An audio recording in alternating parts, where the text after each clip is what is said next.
কেন্দ্র এবং রাজ্য দুটো সরকারের নীতি শ্রমিক, কৃষক, বেকার এবং মেহনতি মানুষ বিরোধী। গান্ধী মূর্তিতে শ্রদ্ধা জানিয়ে বাম কংগ্রেস জোট প্রার্থীর প্রচারে অংশ নিয়ে জলপাইগুড়িতে বললেন মীনাক্ষী মুখার্জি। শুক্রবার জলপাইগুড়ি লোকসভা আসনে বাম কংগ্রেস জোট প্রার্থী সিপিআইএমের দেবরাজ বর্মনের সমর্থনে এক মেগা রোড শো করেন। এই মুহূর্তে সিপিআইএম দলের অন্যতম মুখ তথা দলের যুব সংগঠনের রাজ্য সম্পাদিকা মীনাক্ষী মুখার্জি।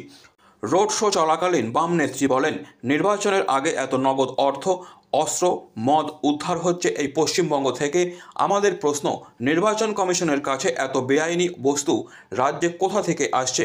এছাড়া তিনি রাজ্য এবং কেন্দ্রীয় সরকার যে দুটি দল দ্বারা পরিচালিত হচ্ছে তাদের নীতি শ্রমিক এবং বেকার বিরোধী বলে মন্তব্য করেন।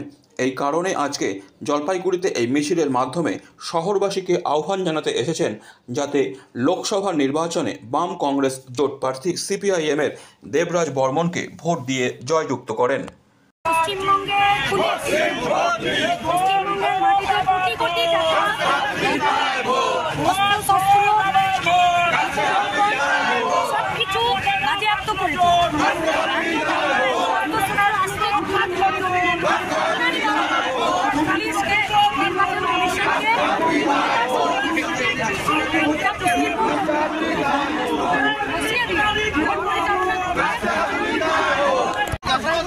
लोकसभा केंद्रे का जो शिक्षा दाबीते श्रमिकদের নিজের আমরা দেবরাজ বর্মনকে শহরবাসীকে ভোট দেওয়ার আবেদন জানাচ্ছি।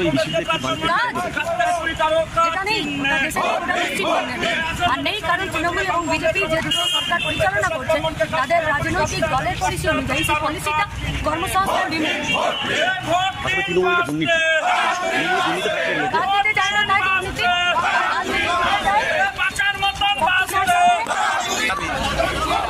Disclaimer. This channel may not promote any violent, harmful or legal activities. All content provided by this channel is meant for an educational purpose only.